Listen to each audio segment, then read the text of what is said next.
This is going to be a good video. This is going to be another one that's going to get some GM execs fired in about 2 or 3 months because everybody's going to realize I'm right. There's an old saying called under promise and over deliver. Never over promise and under deliver.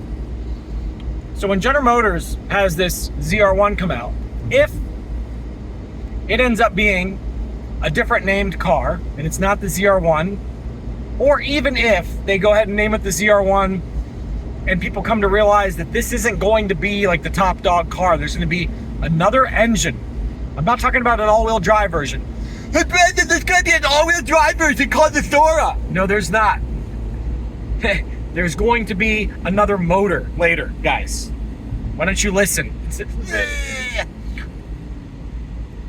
Once people find out that there's going to be a more rare exclusive car later, it's the quote-unquote real ZR1, if General Motors calls this one the ZR1, which I don't think they're going to. I think they're going to call this one a different name. I think this is the Grand Sport SS 1064.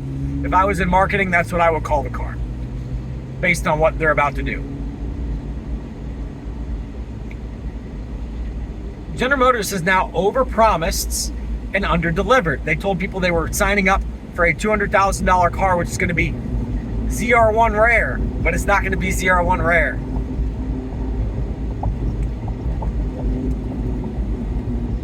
It's going to be somewhere between Z06 and ZR1 rare, but it's not going to be ZR1 rare. It's not going to be C7 ZR1 rare. It's not going to be C6 ZR1 rare.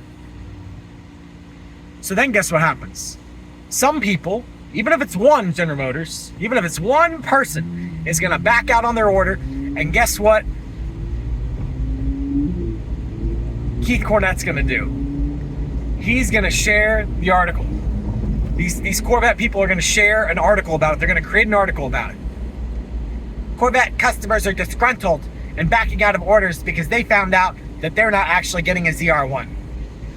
That's no problem because there's 10 people behind them who want the car instead. It's not good publicity.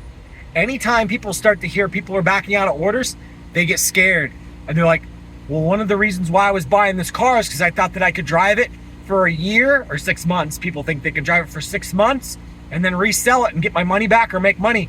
But if people are backing out of orders, that means, uh-oh, maybe I shouldn't buy this car. And it's a domino effect. Bing, bing, bing, bing, bing, bing, bing, bing, bing, bing, bing, bing. So not only, and I don't even want to talk straight to Mark Royce anymore because I think he's one of the dumb fucks.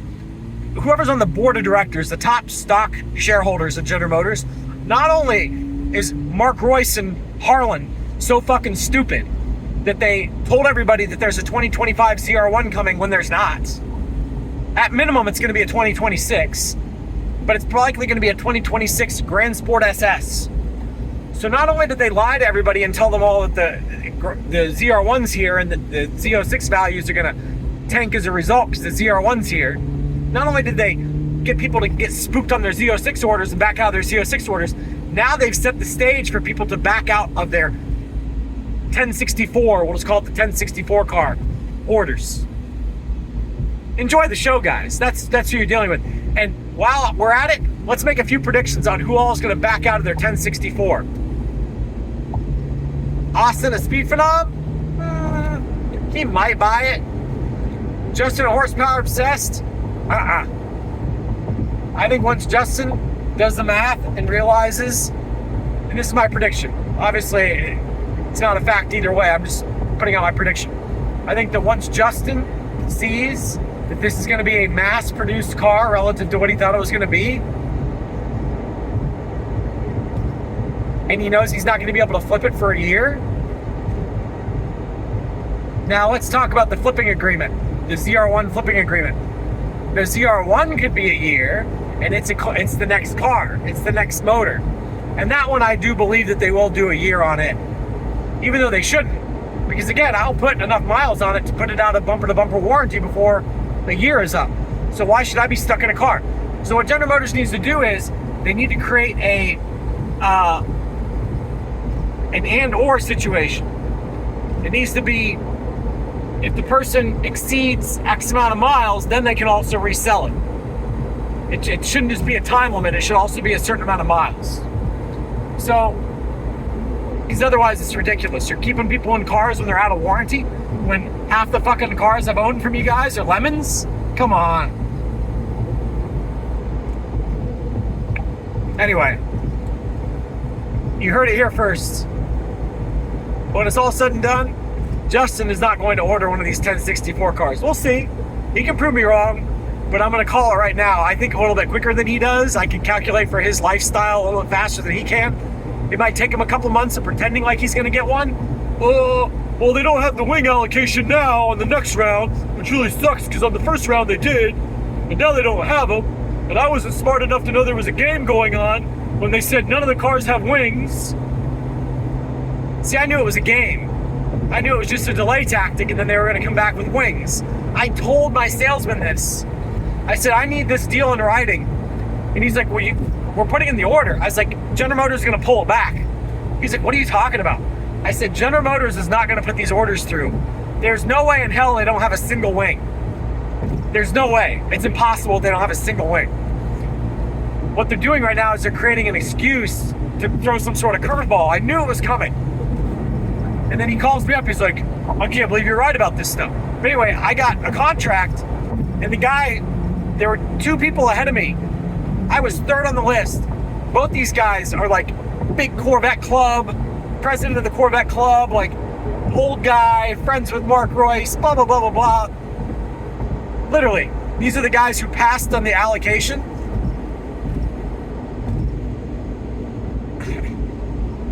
Friends with GM executives, I should say.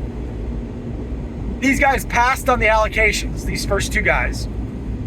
And I said, when we find out that the car is going to get a wing, I want it in contract that I'm still getting this car. Because I know how much loyalty you have to those guys. Oh, we would never back up on the deal. We'd never back up on the deal.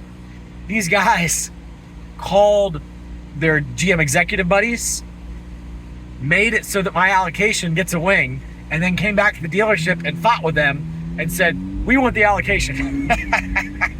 They can't have it because I got it in writing. I got a buyer's order. Ever since what Rick Conti and Coughlin did, and this dealership knows it, I explained it to them. I'm like, the only reason, they're like, who do you normally deal with? I was like, well, I thought I was on Coughlin's list for stuff, but they're a joke. I was like, so I just need everything in writing.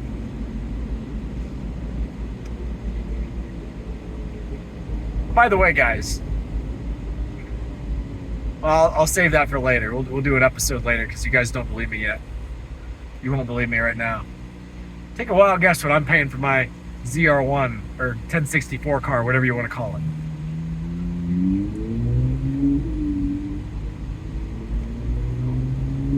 First allocation round, 1064, at a dealership who I've never bought a car from.